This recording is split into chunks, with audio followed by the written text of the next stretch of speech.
여러분의 저녁 파트너 김종석입니다. 한미 정상회담의 큰 줄기가 나왔습니다. 윤석열 대통령과 미국의 바이든 대통령은 북한의 핵 도발을 겨냥한 강화된 확장 억제 방안, 그러니까 워싱턴 선언을 발표했는데요. 과거와 뭐가 달라진 건지 지금부터 하나하나 짚어보겠습니다. 예, 그리고 오늘도 여러분의 댓글 기다립니다. 뉴스타팬 유튜브 생방송에 의미 있는 댓글 남기시면 저희가 소개도 하고 질문도 받아보겠습니다. 멀리 가지 마십시오. 잠시 뒤에 바로 돌아옵니다.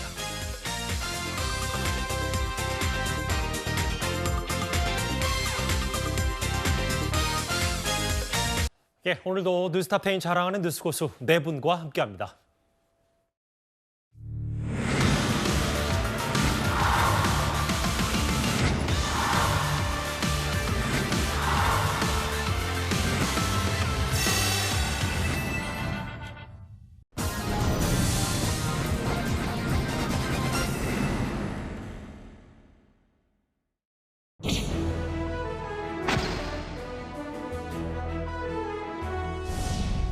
우리의 강철 같은 동맹을 위하여 to our ironclad alliance.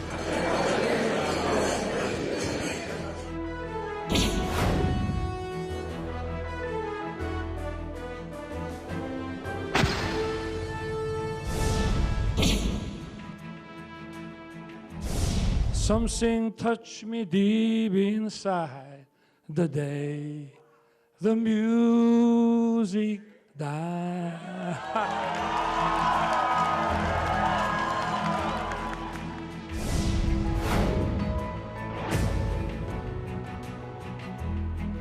한국의 첨단 재래식 전력과 미국의 핵 전력을 결합한 공동 작전을 함께 기획하고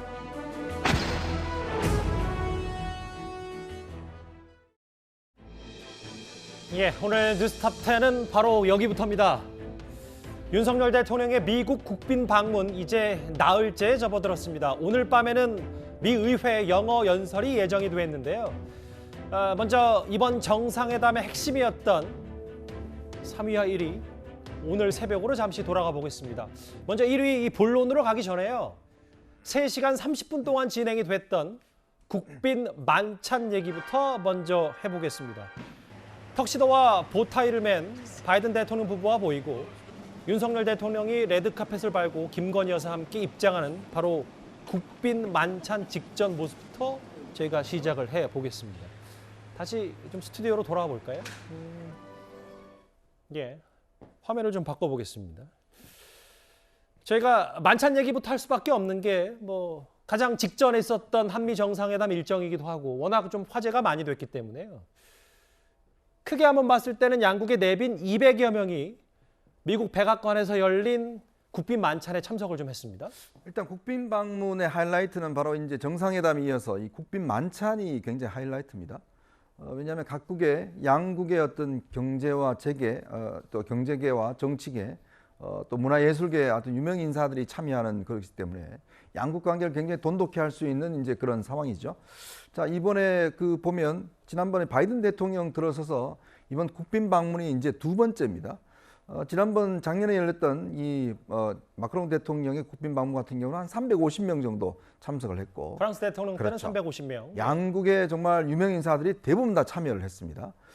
이번도 마찬가지로 지금 우리나라의 미국의 이 정재계 인사뿐만 아니라 예. 우리나라에 함께 대통령이 수행했던 이 국빈 방문단도 함께 수행을 했고요.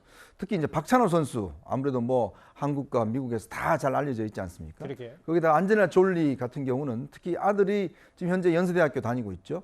특히 한국 사랑이 굉장하다 하고 있습니다. 아마 그런 측면에서 양국 간의 우호 관계를 연결시켜 줄 수 있는 인물들이 다 참석을 했고, 여기에 있는 메뉴라든지 여기 있는 음료라든지 그다음에 이제 대통령이 좀 전에 이제 노래를 불렀지 않습니까?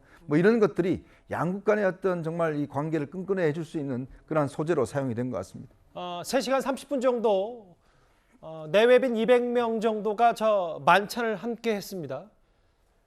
한국인 최초의 메이저리거 아시아 최다승의 박찬호 선수와 박찬호 선수의 부부, 그리고 이재용 삼성전자 회장을 비롯해서 우리 재계 총수들도 이번 만찬에 함께 했는데, 특히 이번에 미국의 헐리우드 스타 안젤리나 졸리와 큰아들인 매덕스, 이제 매덕스가 한국에서 학교를 다니는데 어제 국빈 만찬에서 여러 또 후문도 좀 들려오더라고요. 그렇습니다. 사실 안젤리나 졸리 하면 할리우드의 유명 스타이기 때문에요. 왜 국빈 만찬에 또 참석을 하게 됐나라는 부분에 대해서 처음에는 좀 의아했던 부분들이 있는데 예. 바로 이 아들 매덕스가 우리나라 연세대에 다니고 있습니다. 한국과 인연이 굉장히 깊은데요. 2019년도에 외국인 전형으로 연세대 언더우드 국제대학 생명과학공학과에 진학을 했다고 하고요. 1년 정도는 송도 캠퍼스에서 이제 기숙사에서 지내다가 지금은 이제 신촌 캠퍼스에서 수업을 받고 있다고 하더라고요. 예. 그리고 매덕스가 그 한국 문화에도 굉장히 관심이 많고 특히 이제 K-팝의 열렬한 팬이다 이런 이야기까지 들려오고 있습니다. 예. 그렇기 때문에 저런 인연으로 이제 초청이 된 것 같고 그리고 안젤리나 졸리 같은 경우에도 유엔 난민기구의 친선 대사로서 그동안 많은 활동을 해왔거든요. 맞아요. 이제 그런 부분들까지도 다 고려가 돼서 이번 국빈 만찬에 그런 내빈으로 초청이 된 것 그렇게 보면 될 것 같습니다. 장남인 매덕스가 서울에서 가장 좋은 건 사람들이다 라는 표현도 했다고 합니다. 그리고 앞서 저희가 잠깐 들어봤지만 만찬의 분위기를 조금이나마 짐작할 수 있는 게 있었습니다. 바로 만찬 말미에 윤석열 대통령이 노래를 부르기 위해서 마이크를 잡은 겁니다. 그럼 우리 한미동맹의 든든한 후원자이고 주주이신 여러분께서 원하시면 한 소절만. 근데 이게 기억이 잘 날지 모르겠습니다.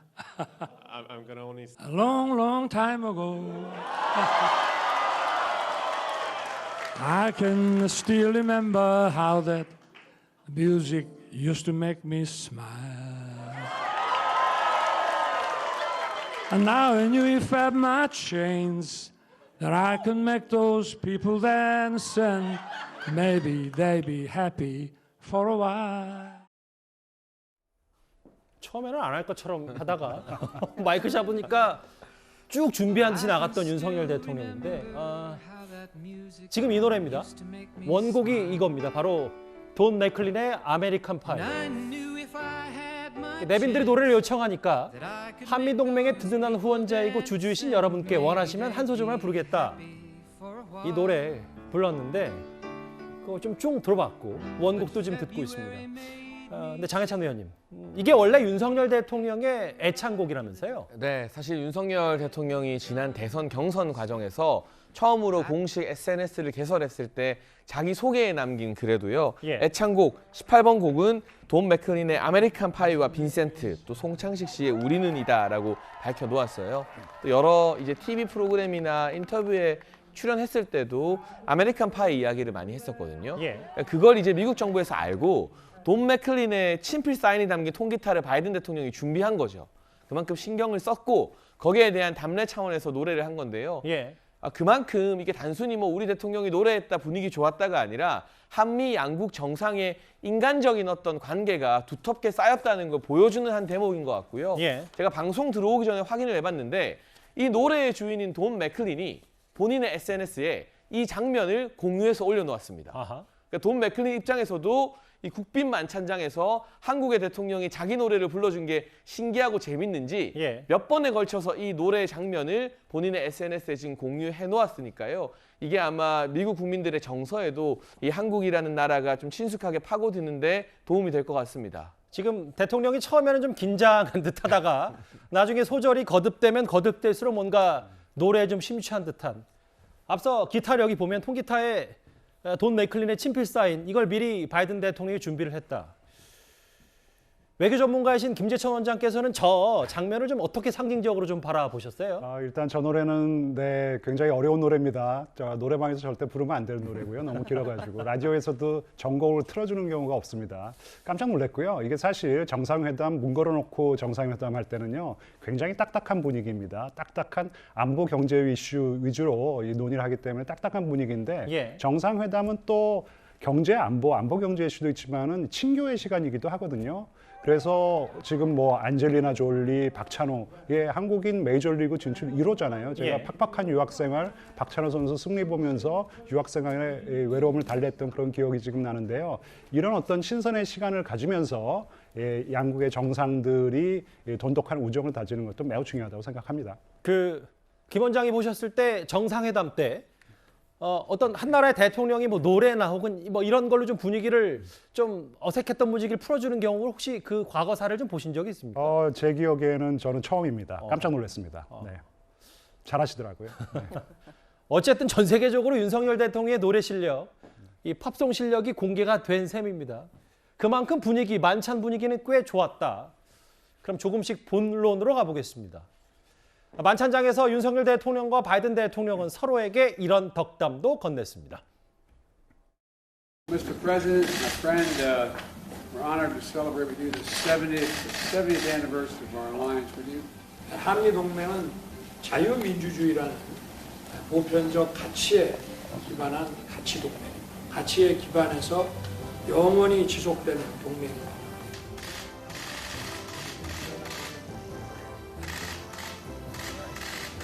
Thank you all.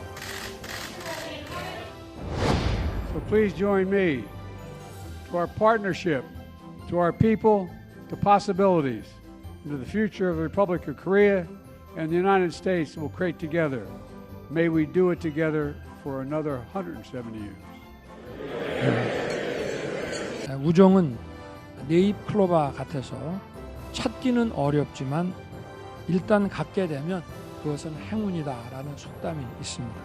우리의 강철 같은 동맹을 위하여 To our ironclad alliance.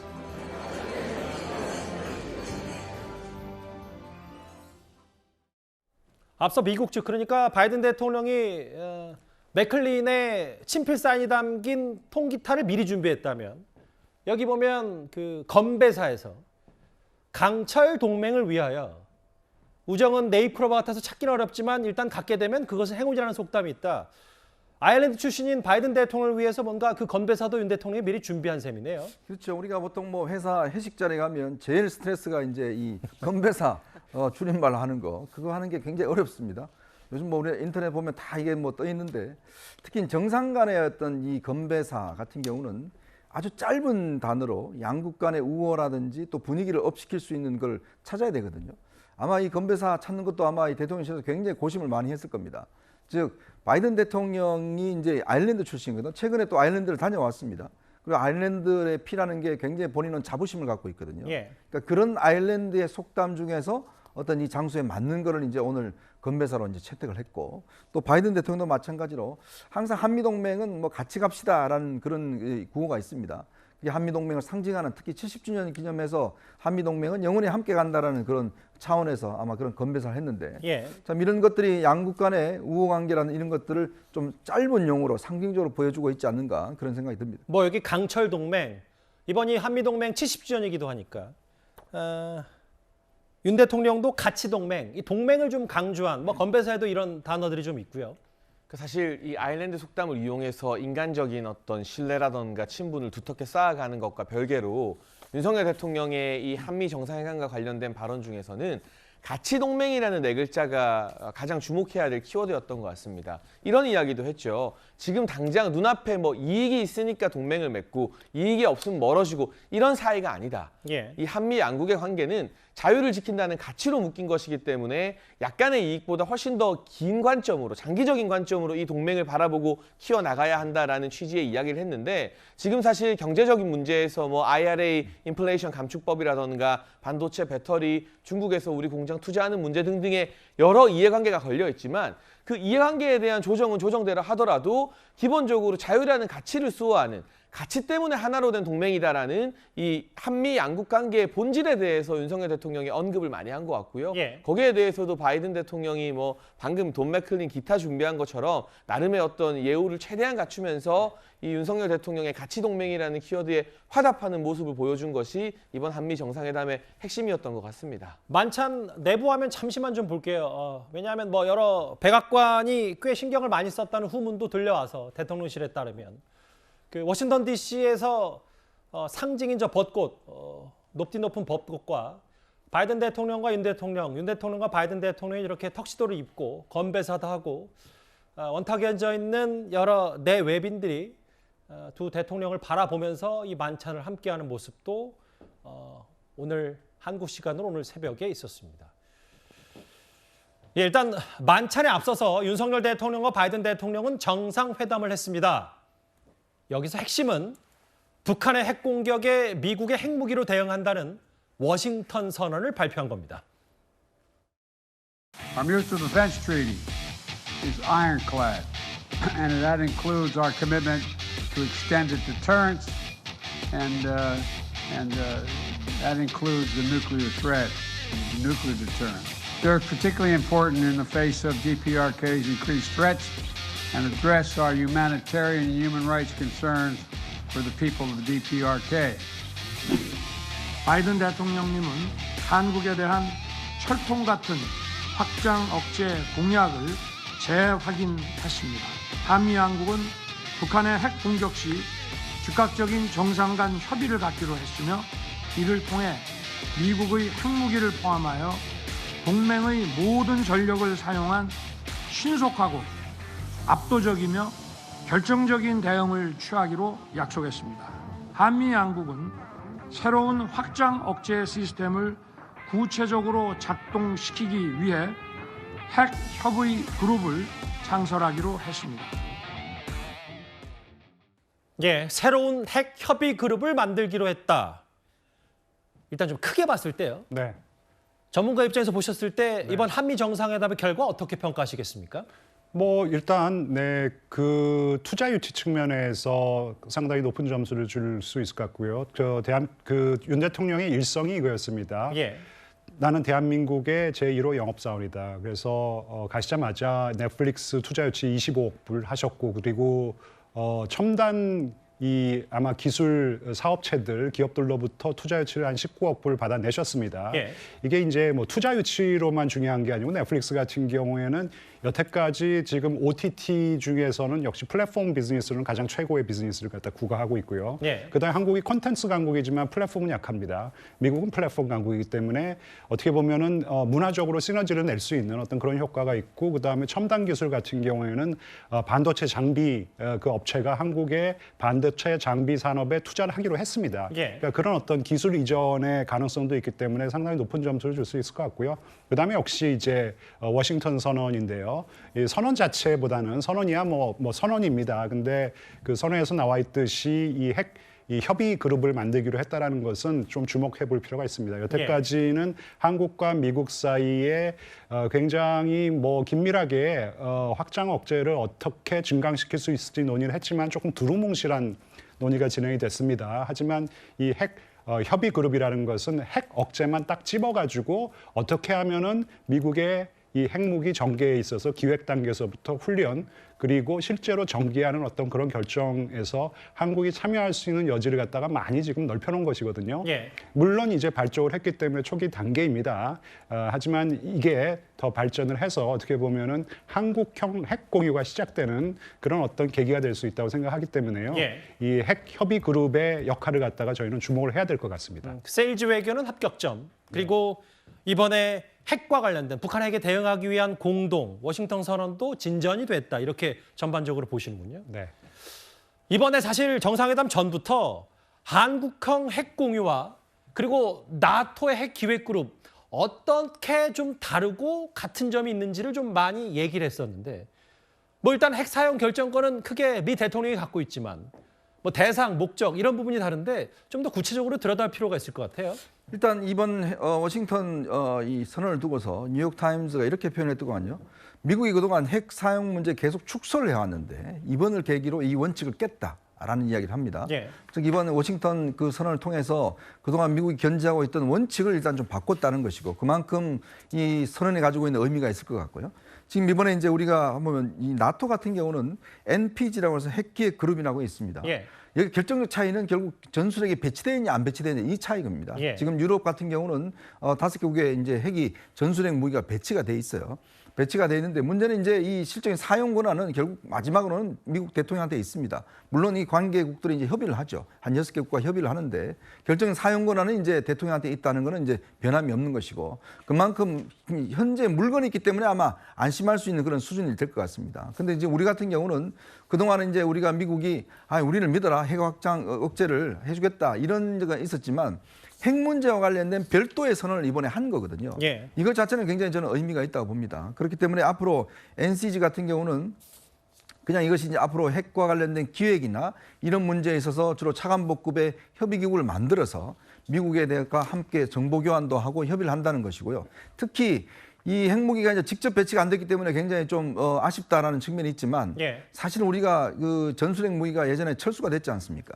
근데 이게 다시 우리나라에 들어온다는 거는 굉장히 정치적으로 중요한 이 국제관계에서 의미가 있는 거거든요. 근데 그 큰 변화가 있기 때문에 그것보다는 이번에 핵잠수함이 항시적으로 우리 영역에 들어올 수 있다는 걸 합의를 했습니다. 그러니까 그게 뭐냐면 이 핵잠수함에서 핵무기가 탑재되어 있거든요. 예. 그거를 이용해서 이 나토의 어떤 핵 보유와 이거를 좀 커버하는 그런 기능들을 이번에 핵잠이 하는 그런 형식으로 해서 일단 합의를 했다. 이런 측면에서 의미가 있을 것 같습니다.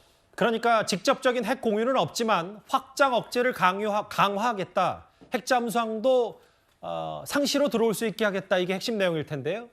두 정상의 목소리 더 들어보도록 하겠습니다. 바이든 대통령께 여쭤보고 싶은 것은 한국은 이제 NPT 체제를 유지하면서 확장 억제를 강화하는 방식을 채택을 했는데요. 이 정도면 북핵 위협에 대해서 한국 국민들이 느끼기에 좀 안심할 만한 수준이라고 판단하시는지. Nuclear attack by North Korea against the United States or its allies or partisans or partners is unacceptable and will result in the end of whatever regime were to take such an action. Meanwhile, Russia has suggested it could send its latest weapons to North Korea if South Korea sends lethal aid to Ukraine. How do you seek to manage the North Korea risk amid obligations to Ukraine and NATO? 한미 양국의 이번에 워싱턴 선언에서 구체화되어 있는 확장 억제의 강화와 그 실행 방안은 과거와는 다른 것입니다. 어떠한 그 핵을 쓰는 상황에서 한미 양국의 강력한 핵 전력을 포함한 모든 압도적인 대응으로 신속하게 대응을 해나가기로 했습니다. 미국 언론의 평가도 한번 보고 오겠습니다. 월스트리트저널, 북한 공격에 대한 핵대응 가능성 협의에서 한국 정부에 더 큰 목소리를 줬다. 뉴욕타임즈, 북과 분쟁이 있었을 때 핵무기 사용 전략 계획에서 한국에 핵심적인 역할을 부여했다. 뭐 대체적으로는 뭐 일단 한국 정부에도 힘을 실어준 거 아니냐 이런 평가가 있는데 앞서 한국형 핵공유와 나토가 어떤 차이점인지 다시 한번 볼게요. 김재청 원장님. 네. 앞서 얘기 나왔던 게 이 가장 큰 차이가 전술핵이 배치되어 있는 나토와 달리 우리는 그렇지 않다. 네. 그럼 이게 앞으로도 없는 거냐? 혹은 이번 한미 정상회담에서 우리의 자체 핵무장 가능성 그러면 완전히 제로가 된 거냐? 이거 이런저런 일부의 지적이 있거든요. 어떻게 좀 평가하시겠습니까? 자체 핵무장 경우에는 가능성이 매우 낮아진 것은 사실입니다. 예. 그리고 전술핵 재배치도 없을 것이라고 완전히 못을 박았죠. 예, 근데 이제 이런 걸 좀 생각을 해야 돼요. 가장 중요한 것은 미국의 핵무기를 사용하는 어떤 결정에 있어서 한국이 얼마만큼 인풋을 넣을 수 있느냐거든요. 그게 가장 중요한 관건입니다. 전술핵이 한반도에 배치가 되어 있다고 하더라도 미국이 전적으로 결정을 내리고 한국의 의사가 반영되지 않을 경우에 한국이 전개했으면 좋겠다고 하더라도 전술핵이 전개가 안 될 가능성도 있는 것이잖아요. 그래서 지금 새로 발족하는 이 협의 기구를 통해서 핵협의 그룹을 통해서 한국이 미국의 핵무기 전개 결정에 정말 많은 어떤 인풋을 넣을 수 있는 그런 방안들을 도모하는 것이 가장 중요하다고 생각하고요. 예. 사실 이 나토의 핵 기획 그룹은 다자 협의체이기 때문에 사실 주도권을 쥐고 있는 국가가 미국과 영국밖에 없습니다. 나머지 국가들은 소외를 받고 있는데요. 아하. 이 한국과 미국 사이의 이 핵 협의 그룹 같은 경우에는 양자 협의체이기 때문에 뭐 미국이 물론 한국을 소외시키려면 소외시킬 수 있겠지만 그럴 경우에는 이런 협의체가 가동 자체가 안 되는 것입니다. 양자 협의체라는 어떤 장점이 있기 때문에 그것을 10분 뭐 활용해서 우리가 우리의 목소리를 반영을 시켜야겠죠. 저는 본 게임은 지금부터 시작이라고 생각합니다. 이제부터 핵협의체가 발족이 됐기 때문에 이제부터 시작이다. 지금 나오는 자막은 미국의 대통령, 바이든 대통령이 처음 얘기한 겁니다. 북한의 핵공격 때는 정권의 종말을 초래할 것이다. 근데 질문 하나 더 드리면 네네. 좀 극단적인 비유를 하는 쪽에서 네네. 그러면 이번에 어느 정도 핵과 관련해서 공유를 한 부분이 네. 만약에 미국의 본토가 네. 북한의 핵 위협으로부터 아예 뭐 뉴욕이나 워싱턴 이런 데가 위험을 무릅쓰고라도 네. 미국이 우리 서울을 도와줄 거냐? 뭐 이런 질문을 하는 부분도 있더라고요. 뭐 그런 불안감은 뭐 완전히 불식되기는 어렵습니다. 이게 확장 억제라는 것이요. 예. 제공하는 쪽에서는 95%까지 제공했다고 하더라도 제공을 받는 쪽에서는 늘 부족한 거예요. 근데 확장 억제를 당하는 경우, 그러니까 우리 경우에는 북한이겠죠. 북한 경우에는 확장 억제가 조금이라도 증강이 될 경우에 상당히 불안해합니다. 그게 이제 확장 억제라는 것이고, 실질적으로 저희가 핵을 갖다 보유한다면은 그만큼 확실한 어떤 핵 억제가 어디 있겠습니까? 근데 그게 현실적으로 불가능하기 때문에 이런 대안들을 찾는 것이고요. 아까도 말씀을 드렸지만 새로 발족하는 핵 협의 그룹을 잘 활용한다면은 상당히 진전된 확장 억제를 우리가 가동할 수 있다고 생각합니다. 알겠습니다. 뭐 이제 시작이고 한미 양국이 좀 더 한미일 차원에서 공조가 좀 이루어지면 조금 더 진전된 성과가 있을 수 있다. 앞서도 잠깐 얘기가 나왔지만 그런데 이 한미 양국이 워싱턴 선언에서 이끌어내는 건 이게 끝은 아니고요. 핵미사일을 탑재한 잠수함을 한반도에 정기적으로 배치하기로 했다. 바로 전략핵 잠수함 SSBN. 이 부분도 좀 눈여겨봐야 될 것 같아요. 네. 이거 아마 북한이 제일 싫어할 소식일 것 같은데요. 우리도 사실 북한의 여러 무기 개발이나 실험 중에서 잠수함에서 탄도미사일 쏘는 SLBM을 가장 경계하지 않습니까? 마찬가지로 전략 핵 잠수함이 어떻게 보면 훈련을 한반도 영해까지 들어와서 펼친다는 것은 이 전략 핵 잠수함이 들어와 있는 기간 동안은 일시적으로나마 전술핵을 보유한 것과 마찬가지의 효과가 있다라고 알릴 수 있는 셈이고, 뭐 들어왔을 때 언제 들어왔다, 언제 나갔다 말해줄 필요 없죠. 언제든 들어올 수 있다는 것이 이번에 명시적으로 확인이 되었기 때문에 북한이나 우리를 위협하려고 하는 이 세력들에게는 상당한 경고의 효과가 있게 될 겁니다. 그리고 앞서 질문해 주신 것처럼 사실 제 주위에도 많은 국민들이 워싱턴이나 LA가 공격당할 위험을 감수하고 미국이 우리를 도와주겠느냐, 여기에 대해서 불안이 있기 때문에 국내의 자체 핵보유 여론이 높아지고 있는 건데, 이번에 방금 영상으로도 나왔습니다만 미국 대통령이 명시적으로 북핵을 사용할 경우에 정권이 종말할 것이다 라면서 사실상 핵보복을 암시하는 발언을 하지 않았습니까? 이러한 강도 높은 발언을 이끌어낸 것 자체가 어떻게 보면 확장 억제에 있어서 어떤 큰 진전이라고 평가할 수밖에 없어 보입니다. 김재천 원장님, 네. 뭐 이 또한 뭐 이것도 보완 여러 가지겠습니다만 사실상 전술핵 배치를 한 것과 마찬가지의 그러니까 정기 배치 이 부분도 좀 더 우리 정부 손을 얻어낼 걸 얻어냈다 이렇게 보시는 거예요? 지금 장 최고위원님께서 말씀을 하셨듯이 이 상당히 북한이 껄끄럽게 생각할 거예요. 왜냐하면은 핵 전략 폭격기 같은 경우에도 물론 이제 빨리 출격을 할 수 있겠지만은 지상에서 출격하는 것이기 때문에 북한의 어떤 레이더에 포착될 가능성도 있는 것인데 지금 저희가 얘기하고 있는 이 핵 잠수함은 핵 공격 잠수함입니다. 그리고 물론 이제 핵 연료로 추진해서 다니는 그 잠수함이기도 한데 이럴 경우에 굉장히 오랜 시간 동안 신속하게 잠항을 할 수 있는 것이죠. 그리고 어디서 지금 그 ICBM을 핵탄두를 탑재한 ICBM을 발사할지 모르기 때문에 북한이 상당히 두려워할 것이고 실제로 억제 효과도 대단할 것이라는 것이죠. 이게 사실 박근혜 정부 당시에 재배치를 해달라고 물론 이제 상시 배치를 해달라고 요구를 했지만은 미국이 이것을 재배치하는 것은 북한을 너무 쓸데없게 자극하는 것이고 그리고 비용이 많이 듭니다. 그런 문제로 거부를 해왔기 때문에 과거 정부에서는 이 핵잠수함 정기 배치에 대해서 좀 꺼려했었군요, 미국이. 꺼려했었죠. 그래서 1980년 이후에는 한 번도 배치가 된 적이 없었는데 이제 더 자주, 더 오래 배치가 된다고 하니까요. 상당히 제가 전문가의 시각에서 봤었을 때는 억제 효과가 올라갈 것이라고 그렇게 판단하고 있습니다. 이번 이 워싱턴 선언, 윤 대통령의 국빈 방문에 대한 결과죠. 여당에서는 사실상 전술핵 재배치 효과가 있다고 한 반면에 야당에서는 2년 전 정상회담보다 진전된 게 없다고 평가절하했습니다.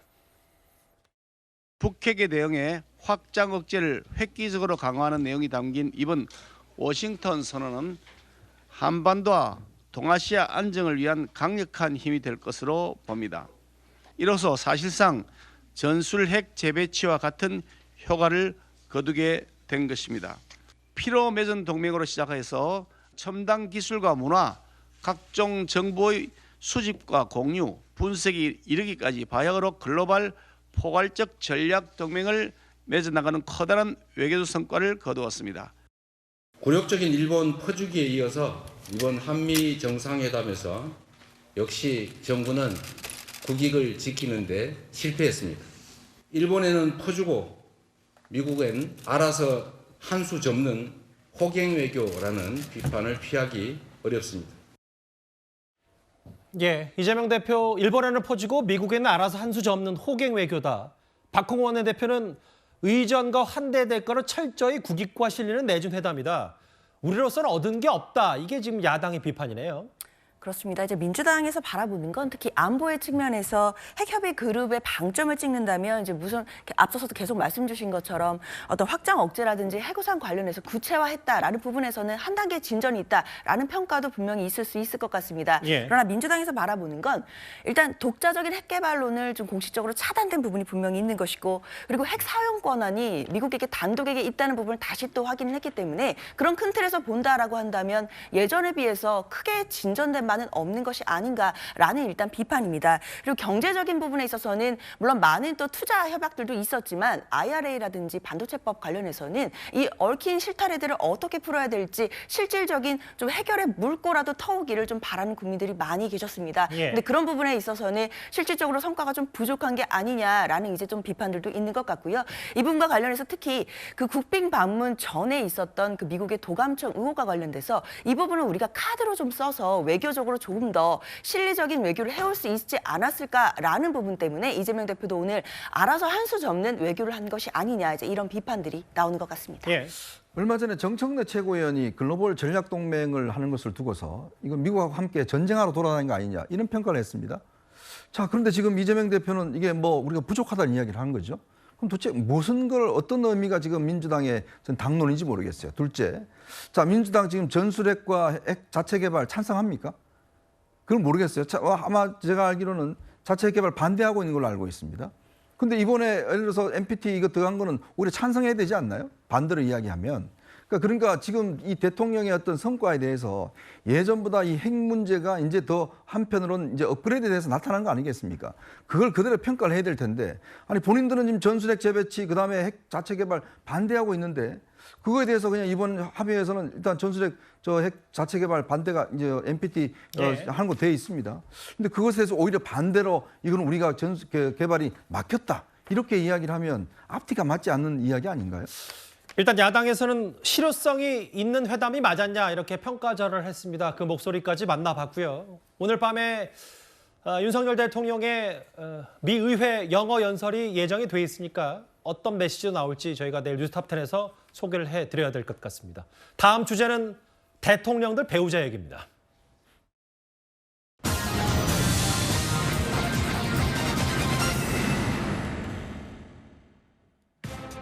저희가 얘기는 바로 이후에 만나보기로 하고요. 앞서 보신 정상회담이 열리는 동안에 김건희 여사와 질 바이든 여사는 또 다른 일정을 소화했습니다. 일단 선물을 교환했던 두 정상의 모습부터 잠시 보고 오겠습니다. Take another picture. 사진 한번 더 찍을까? 우라이가 또 한국에 대한 상징.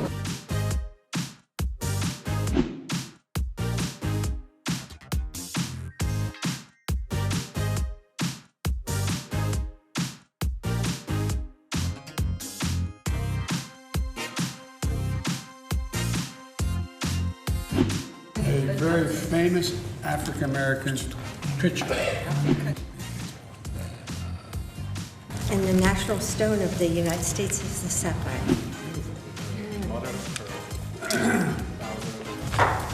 It's beautiful. Thank you. It's beautiful. It's a beautiful sentiment.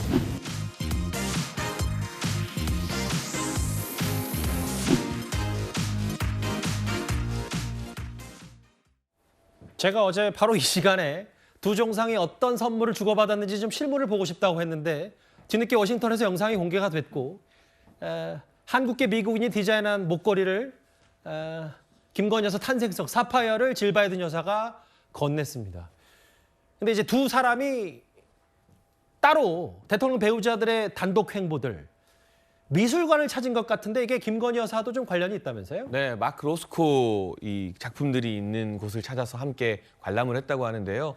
2015년에 김건희 여사가 이 마크 로스코 전을 국내에서 개최를 했었죠. 사실 외국으로 작품을 잘 반출하지 않는 워낙 이 대작가인데 그때 미국의 이 전시관이 내부 공사에 들어간다는 소식을 듣고 어차피 공사하느라 못 거는 거 우리 좀 가져와 달라 해서 한국으로 들어왔습니다. 그런데 2015년 한 해를 통틀어서 가장 많은 관람객이 찾았던 전시가 바로 저 마크 로스코 전이었고요. 예. 이 한국예술대상에서 3관왕을 저 전시를 통해서 기록하기도 했습니다. 여담이지만 저도 카피 작품 하나 집에 거실에 걸어놨는데 오렌지라는 작품. 그 정도로 이 세대를 막론하고 많은 팬들이 있는 작가인데요. 예. 그 이력이 있기 때문에 마크 로스코 전을 같이 보면서 그 당시에 뭐 전시를 어떻게 유치할 수 있었는지, 국내에서 마크 로스코를 얼마나 좋아하는지 등등 다양한 이 친분을 두텁게 할 수 있는 대화들을 나누지 않았을까 생각이 되고, 예. 저곳을 선택했다는 것 역시 미국 정부에서 국빈 방문을 맞이하여서 김건희 여사의 이력이라던가 커리어 등을 상당히 꼼꼼하게 조사하고 배려해서 맞춤형 장소를 골랐다는 거 아니겠습니까? 예. 저곳에 갔다는 것 자체가 이 미국 정부의 이 윤석열 대통령과 김건희 여사를 향한 배려의 정도를 보여주는 하나의 방증인 것 같습니다. 미 워싱턴에 있는 DC에 있는 국립박물관 전시기획사 대표였던 김건희 여사를 고려해서 질 바이든 여사가 이런 열장을 짰다. 이게 대통령실이 밝힌 얘기거든요. 질 바이든 여사는 사실 작년에 서울에서 열렸던 한미 정상회담에는 불참했었습니다. 당시 바이든 대통령이 김건희 여사에게 이런 말을 건넸었습니다.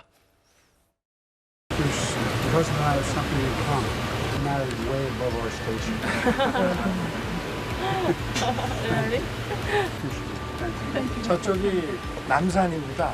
남산 이 아래쪽으로 해서 옛날에 이제 미군 기지가 또 있었어요. I took a picture of it and sent it to my wife.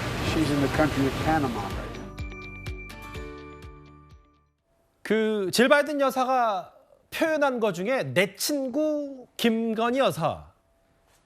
잠시 시간을 내서 로스코 전시관을 둘러볼 수 있어서 즐거웠다. 내 친구 김건희 여사. 물론 뭐 이거를 일본 총리의 배우자와 뭐 단순 비교하는 건 그래 뭐 그렇게 할 수 있는 부분은 아니지만 어쨌든 김건희 여사에 대해서 표현 그리고 한미 양국 정상의 돈독함 이런 거는 뭐 애들러서라도 느낄 수 있는 것 같아요. 그렇습니다. 일단 호칭 자체를 내 친구 김 여사라고 이제 SNS에 직접 올렸기 때문에요. 그만큼 많이 이제 친밀함과 친숙함을 표현하는 또 그런 내용이라고 볼 수 있을 것 같습니다. 특히 질 바이든 여사가 국빈 방문을 이제 앞두고 어떻게 보면 김건희 여사에 대해서 나름대로의 배려와 또 신경 쓰는 모습들을 보여주는 것 같은데요. 그 전시회 방문도 그렇지만 그리고 이제 선물을 주고받고 SNS를 통해서는 이제 내 친구다라는 이제 호칭까지 올렸고 그 부분이 지금 유코 여사와는 또 비교되는 측면들도 있다는 부분까지도 계속 언급이 되는 것 같습니다. 물론 말씀 주신 것처럼 유코 여사에 대해서도 양국의 우정을 상징한다 이렇게 이야기를 했기 때문에 나름대로의 친숙함을 표현했겠지만 그래도 우리의 그 대통령 배우자에게는 내 친구라는 호칭을 썼다는 점에서는 분명히 이번 회담 자체가 분위기가 굉장히 화기애애했다. 이 부분은 보여주는 장면인 것 같습니다. 김 여사의 단독 행보는 하나 더 있었습니다. 바로 6년 전이었죠. 1년 반 가까이 북한에 억류됐다가 사망한 미국인 대학생 오토 원비어의 모친을 김건희 여사가 만난 겁니다. 문 대통령은 원비어 군의 사망 소식에 안타까움을 표하고 가족과 친지들에게 심심한 조의와 위로의 말씀을 전할 예정입니다. I don't necessarily agree with all of his methods, but at least he has given us a voice. If this administration is not giving you the help you need, pressure needs to be applied as to why. And you are the ones, the journalists, that need to ask why Moon is not helping these families. 저 목소리가 벌써 4년 전이고 사건은 벌써 7년 전, 뭐 6, 7년 전 얘기입니다. 저희가 좀 이것저것 화면에 좀 담아봤는데 그 김건희 여사의 저 외교 행보, 원비어 학생의 모친을 만났다. 어떻게 좀 전반적으로 평가를 하시겠어요? 오토 원비어의 사망 사건은 북한 인권의 참담함이 고스란히 드러나는 사건이었습니다. 대학생이었었죠. 북한을 여행하고 있었고 아마 김정일이었었나 김정은 초상을 훼손했다라는 이유로 이 최고 존엄을 모독했다는 이유로 엄청난 고문을 당했습니다. 결국 사망을 했고요. 예. 근데 이제 조금 지난 정부에서 북한 인권을 부각하는 것을 부담스럽게 생각해서였는지 문재인 대통령 내외 분들 중에 한 분도 만나지를 못했었는데 늦게나마 영부인께서 김건희 여사께서 오토 원비어의 어머니를 만나서 위로의 말씀을 전달해 드렸다라는 것은 참 다행스럽고요. 앞으로 또 이 북한을 대함에 있어서 인권 문제가 전면적으로 부각될 가능성이 높습니다. 여태까지는 인권 문제를 부각하면 부작용이 더 많을 것이라고 그랬는데요. 오히려 인권 문제를 부각하면은 북한의 많은 문제들이 개선해 나가는데 더 도움이 될 것이라는 인식이 지금 한국뿐만 아니라 한국 정부뿐만 아니라 미국 정부 그다음에 국제 사회에서 발생하고 있기 때문에 인권 문제를 더 강력하게 제기할 것으로 예상되고 있습니다. 앞서도 들으셨겠지만 4년 전에 신디 원비어, 그러니까 오토 원비어 씨의 모친이 이런 얘기를 했어요. 정부가 만약에 도움을 안 준다면 한국 정부가 왜 우리 문제에 기울이지 않을까라고 압력을 넣으셔야 한다. 왜 문재인 대통령이 이 가족을 돕지 않느냐고 물어야 합니다. 그러니까 당시 청와대는 일정상 어렵다면서 만남 요청을 거절한 바는 있습니다. 그렇죠. 이 오토 원비어 가족들이 유대계입니다. 그러다 보니까 당시에 오토 원비어가 사망했을 때 유대계 사회가 굉장히 분노해서 이 또 모금 운동도 하고 그다음에 소송을 벌였어요. 북한을 상대로 해서. 그리고 실제로 북한의 그 어선들 압류하기도 했습니다. 특히 이제 북한 인권에 대한 문제가 가장 극명하게 차이 나는 게 이제 전 정권과 이 윤석열 정부의 차이라고 할 수가 있겠죠. 왜냐하면 이 문재인 정부에서는 대북전단 금지법이라는 걸 만들었습니다. 당시 송영길 대표가 있을 때 만들었는데 특히 이 대북전단 같은 경우는 미국의 인권단체로부터 많은 도움을 받아서 북한으로부터 달러도 보내고 또 이 많은 홍보도 보내했습니다. 근데 그게 이 대북전단 금지법으로 인해서 그게 다 못하게 됐어요. 당시 그래서 미국의 인권단체들이 한국이 왜 이런 기본적인 북한에 대한 인권마저도 외면하냐 굉장히 비난을 많이 했습니다. 이제 그런 측면이 있기 때문에 지금 이번에 김건희 여사가 오토 원비어 이제 그 어머니를 만난 것 자체는 앞으로 우리가 북한 인권에 대한 정책이 상당히 많이 바뀔 것이다. 이런 것에 대한 좀 저는 상징적인 그런 만남이 아닌가 싶습니다. 알겠습니다. 고문을 받다 사망했던, 억류됐다 사망했던 오토 원비어의 모친을 만난 김건희 여사 얘기까지 대통령 배우자의 단독 행보 얘기가 이번 주제였습니다. 이제부터 다음 주제 국내 얘기로 들어가 보겠습니다. 다음 주제는 바로 이겁니다.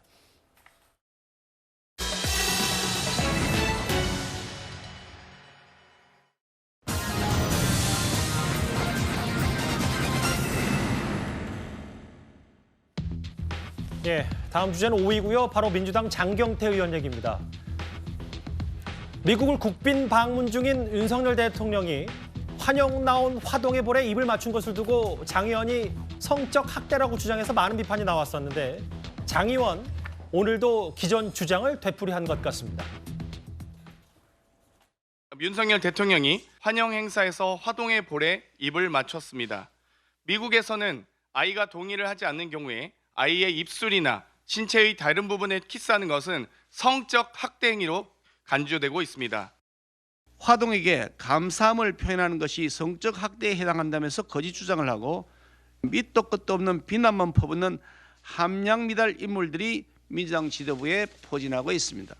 대통령의 행보를 깎아내리는 방법으로 자당이 처한 사법 리스크, 돈 봉투, 전당대 이슈를 덮어보고자 하는 의도가 분명해 보입니다만 아니면 말고식의 비난만 계속해야 되는 것은 스스로를 망하게 하는 길임을 민주당은 직시하기 바랍니다. 어제 저희가 이 얘기를 좀 했고 비판적인 목소리도 분명히 있었던 것 같은데 이 부분을 성적 학대로 간주한다. 그 이후에 그 최고위원회 마치고 좀 논란이 있었는데 그 이후에 장 의원은 본인 SNS에 미국 캘리포니아주 등 미 지역의 관련법 조항 설명문 배포. 그러니까 이걸 분명히 성적 학대로 간주할 수 있다. 학대로 간주할 수 있다. 이렇게까지 좀 더 보강 설명을 했네요. 제가 강도 높게 비판하고 오늘도 최고위에서 저는 장경태 의원의 민주당 윤리위 징계와 국회의원직 사퇴를 주장했지만 솔직히 말씀드리면 이제 장경태라는 이름 석자를 입에 담기도 싫어요. 이 이름 하면 이제 성적 학대, 빈곤 포르노, 온통 그런 생각들이 떠오르기 때문에 이걸 논평하는 것 자체가 대한민국의 청년 정치인으로서 자존심이 좀 많이 상합니다. 그런데 성적 학대라는 잘못된 이야기 꺼냈다가 그렇게 문매를 맞아놓고도 반성하거나 사과하거나 자숙하지 않고 본인 SNS에 또 뭐 미국법 올리면서 뭐 관련법 조합 설명문 배포하고 오늘은 또 이 본인 보좌관과 뭐 어떻게 여자아이한테 뽀뽀할 수 있느냐 이런 식의 메시지 주고받는 것들이 또 국회에서 사진 기자한테 촬영이 됐어요. 그러니까 이분 이거 실수가 아니라 진심인 겁니다. 진심으로 우리나라 대통령이 외국 가서 이 환대하는 화동에게 볼에 잠깐 뽀뽀한 걸 가지고 성적 학대라고 믿는 거 진심이에요. 그러니까 와, 이걸 여기다 대고 도대체 뭐라고 말을 해야 될지 모르겠고요. 이 정도 막말, 이 정도 망언, 이 정도 성적인 부당한 공격까지도 민주당 윤리위에서 이 심의하지 않고 징계하지 않으면 민주당 윤리위는 대체 왜 존재하는 겁니까? 이재명 대표 형수 욕설보다는 강도가 낮아서 이거 징계 안 하는 건가요? 빨리 회부하고 당에서도 뭐 이상민 의원이나 민주당의 어른들이 장경태 정신 차려라라고 쓴소리 해야죠. 근데 그런 목소리도 아직까지 별로 안 나오고 있는 걸 보면 민주당의 어떤 도덕적 기준이 총체적 난국에 빠진 것은 아닌가 하는 생각이 듭니다. 뭐라고 비판할지 모른다고 하셨다가 비판은 다 하신 것 같은데. 예. 장 변호사님, 국민의힘에서는 뭐 여러 수위 높은 장경태 의원을 겨냥한 비판도 비판이지만 윤리위 제소 얘기를 방금 하셨거든요. 네. 어떻게 받아들이세요? 일단 그 부분에 대해서는 아직 뭐 당에서 공식적으로 논의가 되는 것 같지는 않습니다. 그러나 일단 장채고 의원이 말씀 주신 그런 비판에 대해서는 겸허하게 좀 들어야 될 필요가 있다고 생각이 드는데요. 사실 이런 비판이나 뭐 이런 의혹 제기, 특히 뭐 성적 학대나 이런 의혹 제기 같은 경우에는 오히려 한미 정상회담에 대해서 야당으로서 건전하게 정부를 견제하고 잘못된 부분을 지적하고 앞으로 어떻게 해야 된다라는 대안을 제시해야 된다는 야당의 책무에서 볼 때 사실은 굉장히 부적절해 보입니다. 이런 의혹 제기로 인해서 오히려 이런 역공의 빌미를 주게 되는 것이고요. 그리고 저 의혹 자체도 사실상 뭐 객관적인 근거라든지 뭐 사실적인 근거가 있는 그런 사안은 또 아니기 때문에 계속해서 역공의 빌미만 받고 비판만 받고 이런 부분들만 확대 재상생되고 있는 부분이 있습니다. 그렇기 때문에 분명히 부적절한 것 같고요. 당에서도 이 부분을 공식적으로 뭐 윤리위에서 뭐 제소를 할지 말지 이런 부분들은 뭐 논의를 할지 말지는 제가 알지는 못하지만 그렇다 하더라도 적어도 당 내에서 조금 자제시키는 분위기는 있어야 되는 게 아닌가라는 아쉬움이 있습니다. 예. 이 정도면 일단락이 좀 돼야 될 수도 있는데 일단 여전히 공방은 좀 있는 것 같고요. 장경태 최고위원은 과거에 이뿐만 아니라 김건희 여사 조명 의혹을 제기했다가 검찰에 송치가 됐었고 근데 이걸 어제 이재명 대표가 거들었었는데 이 대표가 오늘 결국 고발을 당했습니다. 외신과 사진 전문가들은 김건희 여사의 사진이 최소 2개, 3개 조명까지 설치해서 사실상 현장 스튜디오를 차려놓고 찍은 컨셉 사진으로 분석합니다. 그림자가 어른거려도 대통령실은 조명은 없었다며 저를 명예훼손죄로 고발하였습니다. 객관으로 봐도 상식적으로 판단해도 조명을 사용한 게 맞는 것 같습니다. 저도 고발하시기 바랍니다.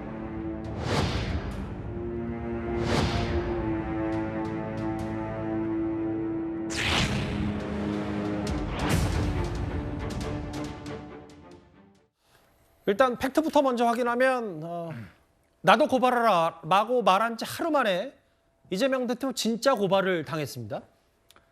글쎄 고발한 것도 그렇고 또 고발을 당하게 저렇게 얘기한 사람들도 그렇고 참 우리나라 정치권의 논의 주제가 너무 저급하다는 생각이 들어요. 예. 저게 무슨 국가와 국민을 위해서 무슨 논의할 주제인가요? 싸울 주제인가요? 정말 논평조차 하기 싫은 그런 부분이고요. 첫 번째, 이게 좀 뭐 지난번에 장경태 의원이 무슨 빈곤 포르노 관련해서 얘기하다가 관련된 얘기죠. 조명을 썼다. 근데 조명 썼다 안 썼다? 뭐 썼으면 어떻고 또 안 썼으면 어떻습니까? 경찰 수사하니까 뭐 조명 안 썼다고 얘기하는데 굳이 또 저걸 보니까 현재 조명을 쓴 게 맞다고 굳이 또 확인하면서 제1야당, 거대 야당, 우리나라 한 축을 담당하고 있는 거대 야당의 최고위원회에서 저렇게 계속 얘기하면서 논의할 주제입니까 저게? 국가와 국민 쪽을 위해서 무슨 도움이 되나요? 예. 정말 한심하다는 생각이 들고요.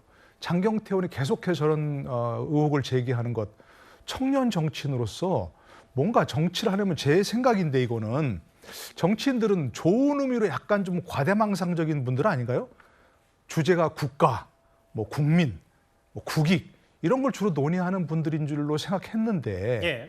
왜 저런 거 가지고 저렇게 트립을 계속 잡고 저걸 가지고 최고위원회에서 틀면서 뭐 어떻다는 얘기입니까? 영어로 예. So what? 정말 그런 얘기 하고 싶습니다. 예. 근데 이제 민주당 입장, 특히 뭐 이재명 대표 입장은 이런 겁니까? 그러면 제가 말하는 부분이 만약에 맞다면 뭐 조명을 썼냐 안 썼냐도 중요하지 않지만 그래도 공당의 최고위원을 그렇게 대통령실의 법적 조치, 고발 조치하는 게 사적 보복이다. 이거에 무게를 좀 이 대표가 두는 거예요? 그런 것 같습니다. 특히 어제 이재명 대표의 발언을 보면 이제 말씀하신 것처럼 대통령실에서 이 부분이 만약에 허위 사실이라고 해도 맞나 안 맞나 해명만 하면 될 것이지 굳이 야당 의원에 대해서 의혹을 제기하는 야당 의원에 대해서 고발을 제기할 필요가 있느냐 이런 부분에 대해서 문제 제기인 것 같습니다. 특히 이런 사적 보복으로 그럼 공권력을 사용해서는 안 된다는 문제 의식도 깔려 있는 것 같고요. 그렇기 때문에 이 부분에 대해서 장경태 의원에 대한 어떻게 보면 힘을 실어주는 과정에서 이재명 대표의 어제 발언들이 나왔던 것인데 거기서 정말 고발하라고 했더니 정말 실제로 고발을 당한 지금 사건이죠. 이 부분과 관련해서는 경찰에서는 조명 사용이 없었던 것으로 일단은 보고 검찰이 송치를 한 상태인데 그럼에도 장경태 의원은 본인의 의견을 지금 굽히지 않는 상황이거든요. 조명을 썼다라고 본인이 확실하게 믿고 있는 상황이기 때문에 이 부분은 앞으로 검찰에 가서도 계속해서 쟁점이 될 것 같습니다. 그리고요, 김건희 여사 관련해서 민주당의 움직임 하나 더 있습니다. 오늘 김민석 의원의 발언 들어보겠습니다. 대통령 배우자에 대한 국민의 관심이 계속 높아지고 있습니다. 최근에도 넷플릭스 보고권도 그렇고 방미에서의 사진을 보아도 그러한 현상은 계속되고 있고 최근에는 심평 변호사의 거의 건비어천가 수준의 발언까지 나왔습니다. 그런 점에서 민주당은 대통령 집무실법, 대통령 관저법, 대통령 비서실법과 함께 대통령 배우자법에 대통령 사법을 곧 성안해서 발의하겠습니다. 최근 이제 방미 중에 넷플릭스 보고를 왜 김건희 여사가 따로 봤냐, 혹은 국민적 관심이 높기 때문에 건비어천가라는 얘기까지 하면서 대통령 배우자법을 발의하겠다고 했습니다. 참 이 집권하진 않았지만 171석이지 않습니까? 거기에 정책위 의장이라는 분이 오늘 또 저렇게 법을 만든다고 이야기를 하는데 뭐 법 잘 만드니까요. 민주당이 뭐 법 만드는 데는 뭐 꽤 잘하시고 또 이 법을 심의하지 않고 직회부하는 데는 뭐 굉장히 잘하시니까 뭐 만드시면 될 것 같습니다. 자, 그런데요. 그럼 앞으로 뭐 대통령 식사법, 대통령 음주법 다 만드시죠 뭐. 아니 대통령 뭐 걸음걸이법도 만드시고. 그러니까 정말 이거 희화화하는 거거든요. 아니 대통령 배우자의 어떤 법적 권한이 있습니까? 자, 그걸 또 한다고 법을 만들겠다? 그러니까 모든 거를 법으로 다 한다는데 문제는 자기들도 법을 안 지킵니다. 자, 그러면서 법을 계속 만들어요. 이 법이라는 거를 너무 우습게 저는 생각하는 게 아닌가라는 생각이 들고 참 지난 그 박홍근 원내대표가 오늘 이제 내일이면 그만두는데 그 취임하면서부터 검수완박 취임하더니 오늘 또 특검법을 통과시켰잖아요. 참 민주당이 정말 국민들이 왜 압도적인 의석을 줬는지를 의미를 잊어버리고 지난 1년 동안 그저 자기들이 만들고 싶은 법들 그걸 그냥 만들고 더군다나 윤석열 대통령 출마한다니까 검사는 출마 못하는 법을 또 만든다고 했지 않습니까? 도대체 법을 어디까지 그렇게 영역을 확장하실 것인지 참 기가 막힙니다. 강도 높게 비판하셨기 때문에 반론도 좀 들어봐야 될 것 같아요. 사실 이 문제는 영부인의 권한이 어디까지 있느냐, 권한이 어디까지 지금 주어졌느냐 이 부분에서 좀 본질적인 문제가 있는 것 같습니다. 우리가 대통령 선거에서 직접 투표를 해서 뽑은 사람은 대통령이지 대통령 배우자는 아니거든요. 물론 영부인으로서 해야 될 역할과 할 수 있는 공간이 분명히 존재하지만 그 부분은 어디까지 선을 그을지에 대해서도 참 많은 논란이 필요할 것 같습니다. 제2부속실을 빨리 만들어서 공식적으로 김건희 여사에 대한 보필과 의전을 좀 해야 되는 거 아닌가 그런 생각이 듭니다. 아니 이거 이렇게 좋은 법이면 좀 빨리 만들지 그랬어요. 문재인 정부 때 만들어서 김정숙 여사가 대통령 없이 혼자 1호기 몰고 대통령실 부대변인 요리사 내리고 인도 가는 거 못하게, 그리고 특활비였는지 뭔지는 모르겠지만 꽁꽁 싸맨 돈으로 패션쇼 하는 거 못하게 문재인 정부 때 만들지. 이 좋은 걸 왜 문재인 정부 때는 안 만들고 정권 바뀌니까 만듭니까? 논평의 취지는 알겠지만 뭐 패션쇼라는 표현은 좀 듣기에 따라서 과할 수 있기 때문에 저는 뭐 과하다고 생각하지 않습니다. 뭐 알겠습니다. 그래도 저는 좀 순화하는 역할이기 때문에 순화를 하겠습니다. 김건희 여사의 역할까지 법으로 규정하는 거 아니냐 논란이 있었는데 얘기까지 만나 봤습니다. 다음 주제에 저희가 준비한 2위로 가보겠습니다.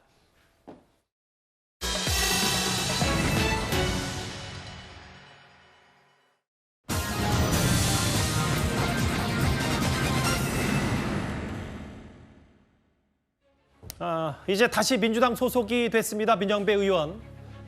헌법재판소의 여러 지적에도 특별 복당을 해서 민주당 내에서도 비판이 만만치가 않은데요.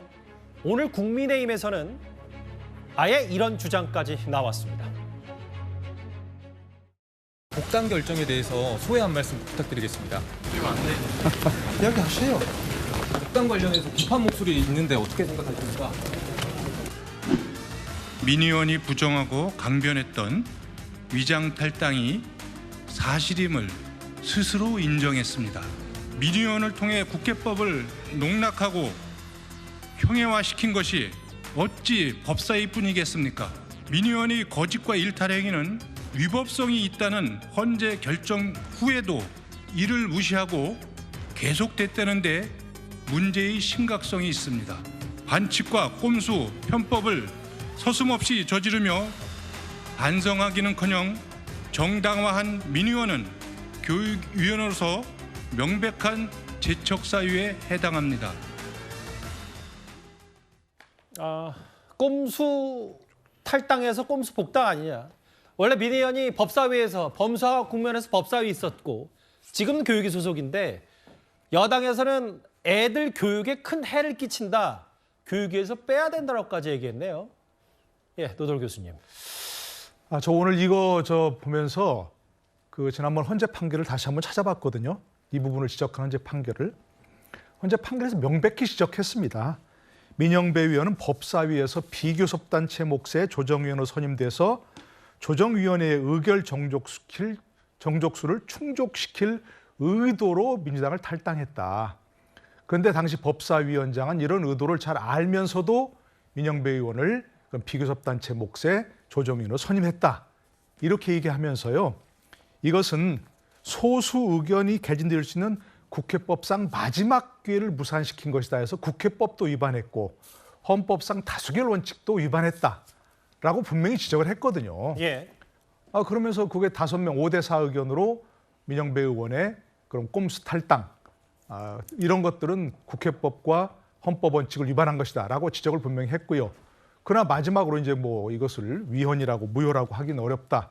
이렇게 해서 이제 5대4로 또 기각을 했는데 그렇다면 민영배 의원은 분명하게 이른바 위장 탈당했다는 것을 헌재에서도 인정한 것이거든요. 분명히 인정한 것이고 그렇다면 민주당은 조금 국민의 어떤 따가운 눈초리를 의식해서라도 조금 기회를 늦췄다가 복당을 시키더라도 국민들이 이 문제에 대해서 조금 그 의견을 좀 잠잠해지고 국민의 시선이 조금 누그러진 다음에 그게 잠잠해지고 누그러지겠습니까? 아니 그러니까 예. 조금 지나면 잊어버리잖아요. 우리나라 정치는 항상 이슈로 덮기 때문에 글쎄요. 조금 지나면서 하면 어떻을까? 이건 너무나 국민들의 시선을 무시하는 것이고 국민들은 어떻게 생각하든 우리는 상관없다. 이렇게 해버리는 것이어서 참으로 어이가 없다. 아무리 정치를 이렇게 자신들의 이익을 위해서 하더라도 이건 국민들을 너무나 무시하는 그런 처사 아닌가 싶어서 허탈할 뿐입니다. 예. 전 노동의 주필께서 말씀하신 취지에 전체적으로 동의합니다. 그러니까 헌재의 취지를 존중해야죠. 그래야지 이제 한동훈 장관의 헌재를 무시하는 이런 행동들이나 이런 것도 좀 지적을 할 수 있다라고 보고요. 다만 이제 오늘 이태규 의원이 말씀하신 거 민영배 교육위에서 제척해야 그럼 어쨌든 국회의원은 상임위를 가야 되잖아요. 그럼 어디에 보내면 되는지에 대해서 이거는 여기에서는 이래서 안 되고 저래서 안 되고 그냥 그 얘기만 하시면 될 것 같아요. 그러니까 민주당이 내로남불이 있다 이렇다면은 헌재 결정 무시했다 이렇게 하면 되는데 교육위에서 꼭 제척을 해야 되는지 그거는 잘 동의가 안 되고요. 박홍근 원내대표가 지금 이제 임기가 다 돼서 지금 교체될 직전에 이거를 한 거거든요. 예. 저는 큰 틀에서는 조금 이거에 대해서 입장 표명이 있어야 된다고 하지만 박홍근 원내대표는 본인의 생각하기에는 조금 결자해지 차원에서 이거를 조금 지금 임기 전에 지금 한 것 같습니다. 그래서 이게 민영배 의원의 복당이 필요하다라고 판단할 수는 있는데 그거에 대해서 입장은 좀 나와야 되지 않을까. 그래야지 국민들이 납득하지 않을까 그렇게 보여집니다. 앞서 논평 중에 한동훈 장관 헌재를 무시했다고 말씀하셨는데 그거는 야당이나 혹은 일부에서는 그렇게 주장할 수 있어도 한동훈 장관은 법무부 장관으로서 역할을 했다 이렇게 발언했기 때문에 그 얘기도 제가 전해드리겠습니다. 민영배 의원의 복당 문제를 두고도 비명과 친명은 크게 갈라졌습니다. 헌재 판결로 이 절차에 뭔가 문제 제기를 받은 사건이에요, 이게. 그렇죠. 조금 더 명시적이고 분명하고 당당한. 사과하는 게 뭐가 어렵습니까? 사과하고 그 당당한 모습. 그러면 저 사람들이 다음에 이런 거 안 하겠구나. 예. 그 신뢰가 생기는 거예요. 근데 이렇게 어물쩍 넘어가잖아요. 언젠가는 청구서 날라와요, 국민들한테. 민영배 의원은 우리 민주당에 굉장히 필요한 자산입니다. 민영배 의원님의 그런 선명하고 또 실력 있고 그것을 제가 봤기 때문에 같은 상임 활동을 봤기 때문에 사실 복당을 운동에 저도 욕먹을 각오하고 제가 앞장섰던 겁니다. 민주당에서 필요한 가장 전투력이 있는 의원 한 분이 다시 복당했다. 저는 여기에 방점을 찍고 싶습니다. 민주당의 안민석 의원이 가장 많이 민영배 의원의 복당을 원했다, 추진했다 이런 후문도 좀 있더라고요. 광주의 한 시민단체도 민영배 의원을 향해서 비판을 했다. 좀 전반적으로 어떻게 평가하시겠어요? 글쎄 안민석 의원이 보시기에 민영배 의원의 어떤 능력이 탁월한지 한번 묻고 싶습니다. 민영배 의원은 학생운동권 출신입니다. 그리고 신문사에 근무를 하다가 광주에서 국회의원이 됐죠. 자, 민주화 운동을 했습니다. 그리고 지금 민주당의 이름은 더불어민주당입니다. 그런데 이번에 이 안건 조정위가 만들어진 게 2012년도에 국회법을 개정하면서 국회 선진화를 위해서 여야 이 의견의 대립이 있을 때 동일한 숫자, 즉 여와 야의 동일한 숫자, 이 야에는 무소속이 포함되죠. 예. 이 한번 토론을 해봐라. 이런 취지로 정말 국회 선진화법이 만들어졌습니다. 자, 그렇게 운영이 되어 왔어요. 자, 그런데 그걸 다 깨버린 게 바로 이 사건입니다. 즉 민영배 의원이라는 사람이 양양자 의원이 무소속에서 당연히 있는데 양양자 의원이 본인은 검수완박 반대한다라고 하니까 양양전을 제쳐두고 민영배 의원을 탈당시켜서 들어가서 형해화시켜버렸지 않습니까? 한마디로 이야기하면 그 만들어진 국회법을 국회의원 스스로가 완전히 무력화시켜버린 겁니다. 이게 지금 중요하다는 거예요. 바로 이게 바로 반법치고 반민주적인 처사 아닙니까? 근데 본인은 민주당에 소속돼 있고 민주화 운동을 했다라고 이야기를 하고 있습니다. 어떤 민주화 운동을 했는지 모르겠어요. 자, 그러니까 그런 문제에 대해서 민주당이 단지 능력 있다. 무슨 능력인지 모르겠지만 어쨌건 이 문제는 민주당의 정체성과 관련된 문제입니다. 자신들의 도덕성과 관련된 문제거든요. 그래서 단순히 이 의원이 뭐 희생을 했기 때문에 결자이다 이런 차원을 넘어서서 과연 더불어민주당이 어떤 가치를 가지고 앞으로 국민들을 설득해 나갈 것인가 그것에 훼손하는 문제이기 때문에 정말 진지하게 검토를 해봐야 된다 이런 말씀을 드리는 겁니다. 최신 여론조사 하나 보겠습니다. 민영배 의원의 복당에 대해서 스스로 위장 탈당이었음을 인정한 거다 49.6. 개인의 필요에 따라 당을 나갈 수도 있고 들어올 수도 있다. 30.8입니다. 잘 모르겠다. 19.6. 그런데 김준일 에디터님, 특히 여당에서 혹은 일각에서는 김홍걸 의원도 이제 복당 전체를 실제로 밟고 있긴 한데 그러면 1심 결과가 비교적 본인 스스로는 뭐 큰 잘못이 없다고 판단하고 있는 이제 윤미향 의원 같은 경우는 추가 복당까지 가는 거 아니냐는 시각도 있는데 어떻게 좀 전망을 하세요? 그러니까 이거는 뭐 사안별로 봐야 될 것 같아요. 그러니까 민영배 의원 같은 경우는 워낙에 국민적 관심사였고 헌재의 결정까지 이제 있으니까 문제가 되는데 김홍걸 의원 같은 경우에는 이런 거였습니다. 재산 축소 신고 의혹이었거든요. 그게 그런데 그때 당시에 민주당이 부동산 문제 때문에 굉장히 엄격하게 이제 대처를 하면서 출당 권고를 해가지고 나간 거예요. 예. 거의 금액이 비슷하게 지금 그때 재산 축소 신고를 한 사람이 국민의힘의 조수진 의원이었습니다. 예. 3분의 1이 늘었어요. 11억 원 5천 원이었다가 30억 원이 돼가지고 이게 난리가 났는데 김홍걸 의원도 1심에서 80만 원 받았고요. 조수진 의원도 80만 원 받았습니다.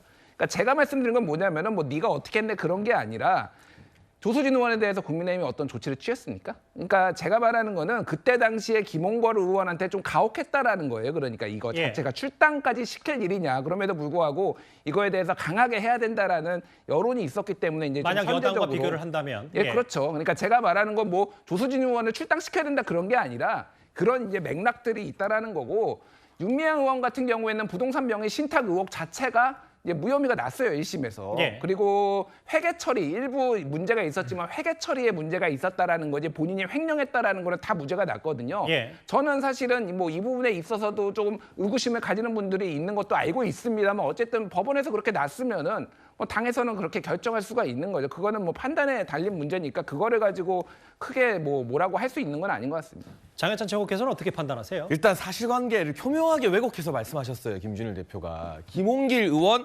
재산 축소 신고 때문에 제명당한 게 아닙니다. 그건 빙산의 일각이었고 그 당시 부동산 문제가 있을 때 이분이 뭐 집이나 그리고 분양권 포함했을 때 노골적인 투기 의혹이 보이는 정황 등이 많이 발견되었고 또 아들에게 이 재산 불법적으로 증여해주는 의혹도 터졌었고 그래가지고 제명된 거예요. 제명 조치가 나왔을 때 본인도 당에 누를 끼쳐서 미안하다고 하면서 받아들였습니다. 그러니까 김홍걸 의원을 이 부동산 투기 때문에 제명된 건데 조수진 의원과 똑같이 비교해서 조수진 의원한테는 아무것도 안 했는데 김홍걸 의원이 그때 너무 이 부당한 좀 과한 처분을 받았다라고 말하는 것은 팩트가 아닌 거죠. 윤미향 의원 재판에 대해서는 일단 1심에서 유죄가 선고된 건 저는 대단히 무겁다고 보고 2심과 3심 결과를 지켜봐야 됩니다만 결과적으로 김홍걸 의원이나 윤미향 의원 그리고 지금 이번에 또 탈당한 송영길 전 대표를 야금야금 복당시키거나 복당시킬 수도 있다라는 사인을 주는 게 민주당 입장에서 과연 도움이 되는 일일까요? 저는 비판은 합니다만 국민의힘 지도부 입장에서는 김홍걸 의원 복당시키고 윤미향 의원도 복당시켰으면 좋겠습니다. 그게 국민의힘에게는 호재이기 때문입니다. 예. 뭐 제가 김홍걸 의원을 옹호하거나 그럴 생각은 전혀 없습니다. 부동산 투기 의혹이 있었고요. 그래서 이제 출당을 시켰는데 제가 말씀드리는 거는 부동산 투기 의혹에 있는 의원들이 한두 명이 아니에요. 그리고 예. 이런저런 문제들이 있었던 것들이 한두 명이 아닌데 김홍걸 의원 본인 입장에서는 조금 본인이 강력한 조치에 나갔다 이렇게 판단하는 겁니다. 그래서 저는 당이 판단한 문제고 뭐 비판하실 분들이 비판하는 것에 대해서도 저는 뭐 그거에 대해서 뭐라고 할 생각도 없습니다. 다만 이런 맥락들이 있었다라는 거죠. 그래서 이거는 뭐 당에서 부담을 뭐 져야 될 문제인 것 같아요. 예. 1심 벌금 1,500만 원, 뭐 대부분 무죄고 일부 횡령 혐의에서 유죄가 나온 윤미향 의원, 뭐 이제 검찰이 항소한다고 했으니까 지켜봐야 되겠지만 사실 출당 조치됐을 때는 그 부분이 아니었기 때문에 민주당 내에서도 그럼 앞으로 또 차례로 복당하는 거 아니냐 여당에서는 이렇게 비판적인 시각을 갖고 있는 것 같고요. 알겠습니다. 여기까지 정리하겠습니다. 다음 주제는 바로 이 돈 봉투 얘기를 하나하나 만나보겠습니다.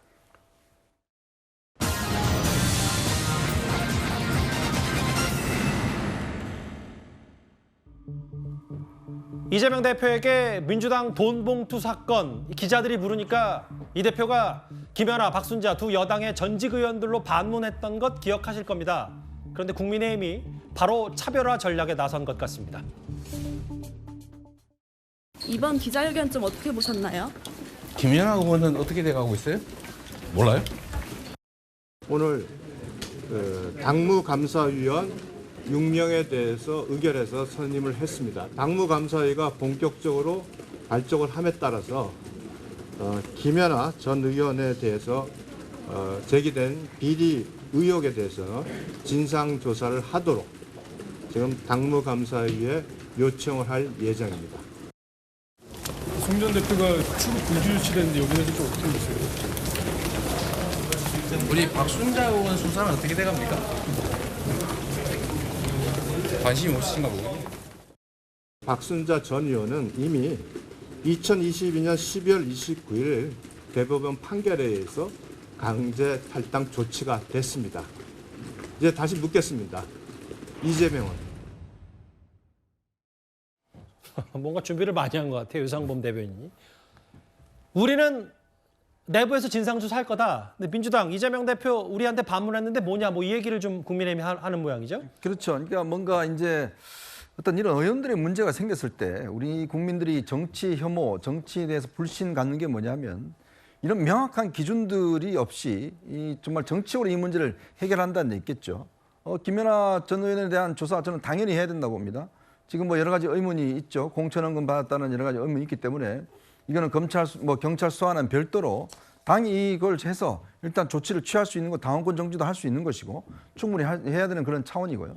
이제 그 또 이재명 대표도 마찬가지입니다. 지금 이재명 대표가 김연아를 물었는데 저라면 이재명 대표한테 그런 질문을 드리고 싶어요. 윤관석 의원은요, 이성만 의원은요, 어떻게 하실 겁니까? 이걸 아마 묻겠습니다. 왜냐하면 이미 녹취록을 통해서 일단 사실관계에 나왔잖아요. 그렇다면 정상적인 당이라면 이 부분에 대해서 당원권 정지를 한다든지 당무 활동 정지를 한다든지 이런 식으로 해서 조사 결과가 나올 때까지라도 그래야 국민들이 이 정당이라는 게 본인들 법 잘 만드시잖아요. 아까 좀 전에 우리 김민석 의원 뭐 법 많이 만드신다고 그러시다만요. 근데 본인들 입장에서는 본인들 문제에 대해서는 그냥 뭐 말을 안 하지 않습니다. 그러니까 제발 좀 국회의원들이 본인들 법 만드시는 분들이잖아요. 그러니까 본인들이 뭔가 이 문제에 대해 좀 지키는 엄격한 도덕적, 윤리적 기준 이거 행사해주기 국민들이 정말 바라고 있거든요. 그러니까 이재명 대표도 다른 당 문제 뭐 관심과 좋으신데 문제는 본인의 지금 당에서 벌어진 문제에 대해서 어떻게 할 것인지 우리는 조사할 능력이 없다라고만 이야기하실 것인지 이미 녹취록을 통해서 드러난 부분에 대해서는 어떻게 할 것인지 그 답을 해야 될 것 같습니다. 여기 보시는 것처럼 김연아 전 의원 당무감사위 할 거다. 그럼 이재명 대표는 이 질문을 그대로 오늘 그 기자들이 이재명 대표에게 물었습니다. 바로 화면 만나볼까요? 혹시 윤석열 이성만 의원 탈당 조치를 고려하시나요? 국민의힘에서 김연아 전 의원 당무감사위 조사 요청한다고 하는데 저희 당은 특별한 조치가 없을까요? 당 차원의 진상조사는 아직 전혀 계획이 없으신가요? 잠시만요. 엘리베이터 어떻게 되는 말씀드렸던 것처럼 저희도 진상조사를 해서 조치를 하고 싶은데 실제로 조사할 수 있는 권한이나 상황이 되지 못하는 걸 여러분도 잘 아시지 않습니까?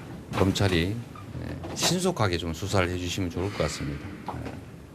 확인되는 실상에 따라서 상응하는 조치를 하도록 하겠다는 말씀은 이미 전해드렸습니다. 송영길 전 대표님 귀국 이후에 혹시 연락 취해 보셨는지 궁금합니다. 자, 고맙습니다. 중간 정리를 해보면 김연아는 박순자는 했다가 김연아 전 의원은 당무감사 한다고 했고 박순자 의원은 이미 대법원 판결에서 강제 탈당 조치가 됐다. 다시 이제 공격이 들어왔잖아요. 이재명 대표에게. 이 대표는 최초의 돈봉 투혁이 불거졌을 때 기자회견 내용과 별반 다르지 않은 내용을 얘기했는데 어떻게 저희가 받아들일까요? 일단 당대표가 저렇게 얘기한 것 자체가 부적절한 것 같아요. 그러니까 굳이 뭐 대변인이 얘기할 수는 있을 것 같아요. 뭐 김연아는 뭐 이렇게 박순자는 제대로 뭐 예를 들면 하영재 의원까지 지금 돈봉투 아니면 공천원금과 관련해서 국민의힘 그러니까 여당에 연루된 사람들이 굉장히 많잖아요. 지금 대부분이 금액도 뭐 3천만 원, 8천만 원 그래서 작지 않습니다. 그러니까 이런 부분들을 얘기를 할 수 있습니다. 뭐 그런데 당대표가 저렇게 한 것 자체가 일단 부적절하다는 거 하나 말씀드리고 다만 진상조사 같은 경우에는 이 전례를 봤을 때 쉽지 않다라는 거 이재명 대표가 설명한 거에 대해서는 저는 좀 공감을 합니다. 왜 그러냐면은 2012년에 고승덕 의원이 그때 300만 원 받았다라고 해서 박희태 국회의장 이제 의원을 이제 조사를 했잖아요. 1억 9천만 원 현금 인출했거든요. 근데 1억 8,700만 원 현금은 어디다 썼는지가 나오지가 않았습니다. 딱 300만 원 고승덕 의원만. 그러니까 이게 돈 받은 사람이 실토를 하지 않는다라는 거죠. 그러니까 이런 현실적인 어려움이 있기 때문에 그리고 만약에 조사했는데 아무도 얘기 안 해서 우리는 없다라고 얘기를 했는데 검찰 조사에서 막 수사에서 나올 경우에 그러면 또 거짓말했냐, 조사가 부실했냐 이런 류의 구설수에 휘말릴 수가 있으니까 지금 진상조사를 하기가 어렵다 이렇게 좀 나올 수밖에 없는 거니까 그 부분은 어느 정도 좀 감안을 해야 될 것 같습니다. 그럼 윤관석, 이성만 두 녹음 파일에 등장하는 현역 의원 출당 조치에 대해서는 어떻게 생각하세요? 저는 개인적으로는 선제적으로 조치를 하는 게 맞다라고 보지만은 그 부분도 지금 조금 검찰 수사를 좀 지켜보고 상황을 좀 더 보고 나서 거기에서 좀 맞게 대응을 하겠다라는 건데 지금 민주당의 기류는 뭐냐면은 이거는 최소 반년짜리라는 거예요. 그러니까 뭐 20명 얘기가 나오면 한 주에 한 명씩만 소환해도 이러면 반년 간다라는 거잖아요. 그러니까 이거를 지금 빨리빨리 해가지고 해결될 문제가 아니니까 좀 상황을 보면서 대응을 하겠다 이렇게 좀 봐야 될 것 같습니다. 뭔가 이재명 대표 입장에서는 뭐 물타기라는 비판도 감수하고도 전직 의원 이름 거명하면서 공격을 했는데 다시 국민의힘이 지금 되치기를 한 상황이 됐거든요. 일단 돈봉 투혁 본론으로 잠깐만 가보면 종착지는 송영길 전 대표에 대한 검찰 수사가 될 겁니다. 그런데 일부에서는 안희정 전 지사 사례를 비교하고 있습니다. 저로 인해 상처를 입으셨을 많은 국민 여러분들께 또 도민 여러분들께 죄송하다는 말씀 올립니다. 그리고 제 아내와 아이들 가족에게 너무 미안합니다. 돈봉투 의혹에 대해서 모르겠다는 입장 그대로 변함 없으신가요? 저로 인해서 발생한 일이기 때문에 제가 책임 있게 문제를 해결하는 데 앞장서겠습니다. 오늘이라도 저를 소환하면 적극 응하겠다는 말씀을 드리겠습니다. 저희가 뭐 단순 비교하자는 건 아니고 검찰 자진 출석 여부만 봤을 때 법 잘 아시니까 제가 궁금해서 안희정 전 지사 뭐 성추행 혐의, 성폭행 이것 때문에 자진 출석했다가 구속은 면했다. 그럼 송 전 대표가 이거를 좀 한번 염두에 두는 거 아니냐는 일부 기사가 있는데 해석 기사 어떻게 판단하십니까? 뭐 그럴 수 있습니다. 안희정 지사가 2018년대 문제가 벌어졌을 때 자진 출두했죠. 뭐 자진 출두 현재 송영길 전 대표가 검찰에 나가겠다 하니까 뭐 나오지 마라 이렇게 얘기했다는데 본인이 나가는 걸 또 검찰이 뭐 막을 수는 없는 거죠. 근데 이제 안희정 지사 케이스를 아마 좀 생각을 한 것 같은데요. 자진 출석하면서 구속영장이 기각됐습니다. 2차례나. 왜냐하면 피의자가 수사받는 태도를 봤을 때 구속의 필요성이 인정되지 않는다 그랬거든요. 검찰에 자진 출석했으니까 도망갈 염려도 없다. 그리고 이건 안희정 지사와 그때 두 사람 사이의 문제니까 뭐 이미 그 피해자가 다 여러 가지를 고백했지 않습니까? 예. 그러니까 뭐 증거 인멸할 우리도 없고 그렇기 때문에 구속의 필요성이 없다고 봤는데 결국은 이제 뭐 재판에서 실형을 선고받아서 좀 수감을 해서 다 나왔죠. 송 전 대표도 그런 걸 염두에 뒀을 겁니다. 가능성이 있다. 나중에 국정영장 청구됐을 때 내가 야당의 전 대표를 지낸 사람인데 도망가겠냐? 프랑스에 있다가 내가 자진 귀국했다. 예. 그리고 검찰에서 자진 출두했다. 그러니까 뭐 도망갈 염려가 없다. 이렇게 함으로써 구속 필요성이 없다고 주장할 것 같습니다. 그런데 이제 송 대표 전 대표 케이스는 안희정 전 지사와 조금 다를 수 있는 게 안희정 지사는 아까 얘기한 대로 둘 사이의 문제겠고 증거가 다 확보되어 있는 그런 문제인데요. 송 전 대표가 관련자가 굉장히 많지 않습니까? 돈 마련한 사람, 돈 뿌린 사람, 돈 받은 사람. 그에 대해 수사가 하나도 안 됐습니다. 그러니까 지금 얼마든지 증거 인멸할 가능성이 있다. 이렇게 판단할 수 있는 문제이기 때문에 단순히 자진 출두했다고 해서 구속영장을 피할 수 있다. 이렇지는 않을 수 있다. 조금 다를 수 있다. 이런 생각합니다. 알겠습니다. 여러 분석을 노 교수께서 좀 해주셨는데요. 송영길 전 대표에 관련된 돈봉투 의혹 사건까지 만나봤습니다. 그러면 지금까지 들은 여러분들의 목소리를 만나볼까요? 첫 번째 댓글입니다. 국빈 만찬에서 노래 부른 대통령은 윤 대통령이 처음인 것 같아요. 아까 외교 전문가인 김재천 원장도 그 말씀을 해주셨습니다. 예. 김정은의 잠 못 이루는 밤이 되겠군요. 북한이 좀 신경 쓰이겠다라고 하셨고요. 예. 법 안 지키는 사람들이 법을 만드는 자리에 못 앉게 하는 법 좀 만듭시다라고 하셨습니다. 예. 음란막이 들렸나 장경태 현 지적하신 것 같은데요. 아마 마지막 보겠습니다. 여든 야든 돈이 문제다. 오늘도 댓글 5개 모두 감사드립니다. 이제부터 사건 사고 소식입니다.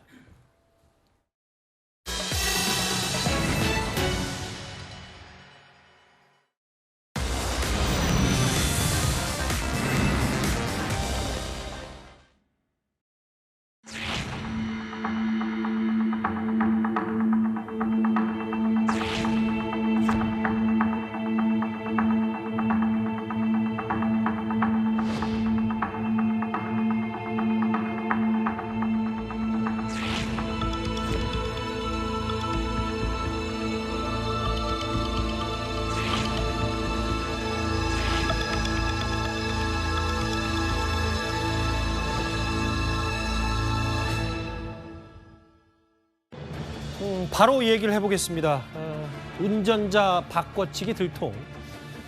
승재현 실장님, 네. 이게 이 사건이 기억이 안 나시는 분들이 대부분이어서 원래 저 사건이 저랬었나라고 좀 차분히 짚어봐야 될 게 음주운전을 하다가 적발이 됐는데 운전자 바꿔치기를 했다. 이 부분 때문에 지금 재판에 넘겨졌은 겁니까? 네, 사실 사건이 두 개입니다. 사건이 두 개인데 9월 사건부터 저 CJ에 나와 있는 대로 설명을 드리겠는데 9월 달에 한남동에서 지인과 같이 술을 먹습니다. 그리고 이제 운전을 했다는 혐의로 수사선상에 올라가는데 그 수사선상에 올라가고 난 다음에 어떻게 이야기하는가 하면 이루 씨가 운전했는 게 아니라 지인이 운전했다라고 이야기하고 지인도 내가 운전했다라고 이야기합니다. 또 이루 씨가 또 그런 이야기 하는 거죠. 그래 맞습니다. 저 지인이 운전했습니다. 라고 했는데 CCTV를 보니까 그 지인이 핸들을 잡은 게 아니라 이루 씨가 핸들을 잡았어요. 그래서 첫 번째 지인은 범인 도피죄로 이미 기소가 됩니다. 예. 그리고 난 다음에 이루 씨에 대해서는 뭐 그런 내 자리를 바꾸자는 교사를 했는 적도 없기 때문에 또한 위드마크 공식으로 음주를 했는 수치가 나오지 않았기 때문에 사건이 일단 종결되는 듯 했어요. 당시는 증거가 불충분했다. 네. 그런데 검찰이 보완 수사합니다. 그런데 그 안에서 어떤 내용이 나오는가 하면 그 지인이 내가 운전하는 걸로 할게라고 이야기가 나오고 이루 씨가 그에 동조하는 말이 나와요. 그러니까 그게 보완 수사를 통해서 첫 번째 범인 도피 방조죄가 첫 번째 성립되는 거예요. 그리고 사건이 하나 더 있는 게 12월 달 사건입니다.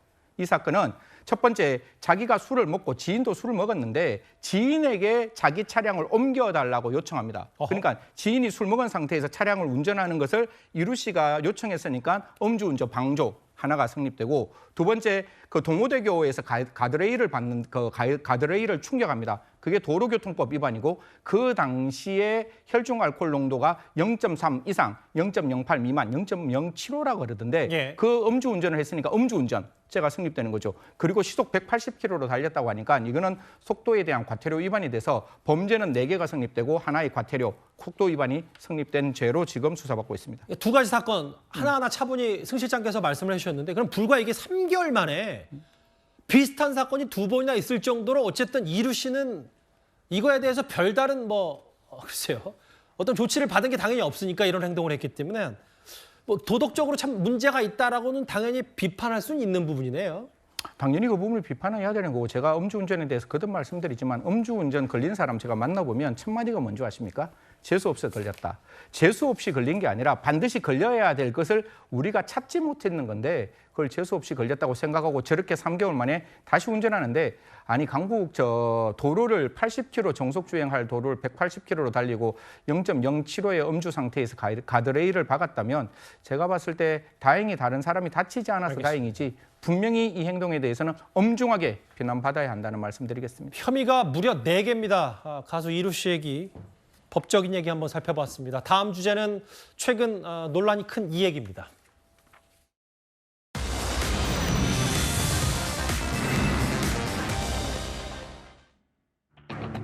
최근 주식시장에서 특정 종목이 갑자기 크게 떨어졌고 금융당국이 주가 조작 정황 아니냐 이래서 조사를 시작했습니다. 그런데 임창정 씨 말고도 또 다른 연예인이 이와 관련이 있다는 보도가 나왔습니다. 가수 A씨인데 임창정 씨로부터 소개를 받았고 주가가 그렇게 크게 떨어졌는데도 비밀번호도 몰라서 팔지도 못했다. 이 얘기가 좀 새롭게 나왔거든요. 저는 시청자 여러분 꼭 한 말씀 드리겠습니다. 세상에 공짜는 진짜 없거든요. 그다음에 주식시장에서 자기가 자기 책임지지 않고 주식 투자하는 거 절대로 하시면 안 됩니다. 지금 이 상황에서 자기가 주식 투자해서 맡겨놓고 저런 어떤 상황이 되었을 때 과연 피해 보상 받을 수 있을까? 저는 굉장히 어렵다고 생각합니다. 지금 나왔다시피 임창정 씨가 어떻게 했는지는 갑론을박이 있을 수 있지만 그 A씨가 가수 A씨가 통장을 주는데 그 통장을 통째로 맡기는 거예요. 그리고 통장의 비밀번호도 지금 알 수 없는 상황. 그러면 주식이 매번 하한가 떨어지는데 30%까지 하한가가 내려가면 빨리 팔아야 되잖아요. 그런데 비밀번호를 모르니까 그 주식을 팔 수도 없는 상황이 되어 있다라고 A씨가 이야기했습니다. 근데 지금 이게 피해자다 혹은 공범이다 여러 얘기들이 있고 그건 이제 금융당국이 잘 밝혀내겠지만 노홍철 씨라는 연예인도 언급이 또 됐어요.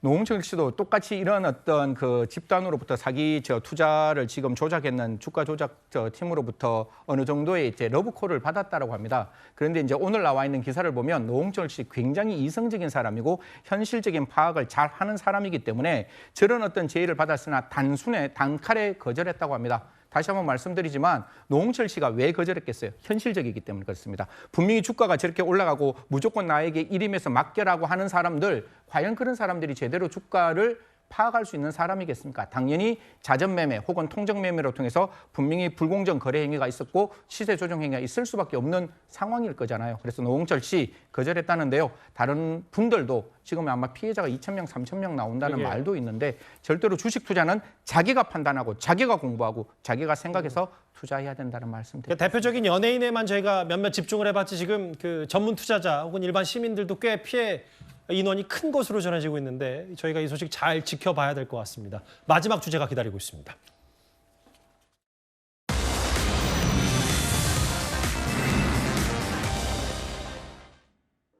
제목 그대로입니다. 관람객이 있는데 문이 잠긴 동굴. 이거 어디서 벌어진 사건입니까? 충남 단양에 굉장히 유명한 동굴입니다. 저 나와 있는 시시 고수동굴인데요. 맞아요. 저도 저기 가봤는데 저 안에 한 14도 정도 됩니다. 한여름에라도 굉장히 이렇게 추운 상황인데 사실 사람들이 다 나가고 난 다음에 출입문을 셔터를 내려야 되는데 안에 사람이 있음에도 불구하고 이 노부부가 있었음에도 불구하고 셔터가 내려갔다. 그러니까 노부부가 얼마나 마음이 두근두근했겠습니까? 112 신고합니다. 제발 문 열어주세요. 이러니까 그 112에서 119를 통해서 그 출입문을 닫은 사람에게 연락을 합니다. 그게 한 30분 정도 걸렸다고 해요. 30분 후에 저 노부부를 찾았다는데 저체온증으로 굉장히 고생했는데 지금은 병원에서 치료받고 퇴원했다라고 합니다. 동굴 안이 지금 14도. 네. 그리고 다행히 저 동굴 안에서 전화가 좀 터졌네. 그래도 천만다행으로. 예, 깜깜해서 사실 굉장히 불안했을 거라고 생각합니다.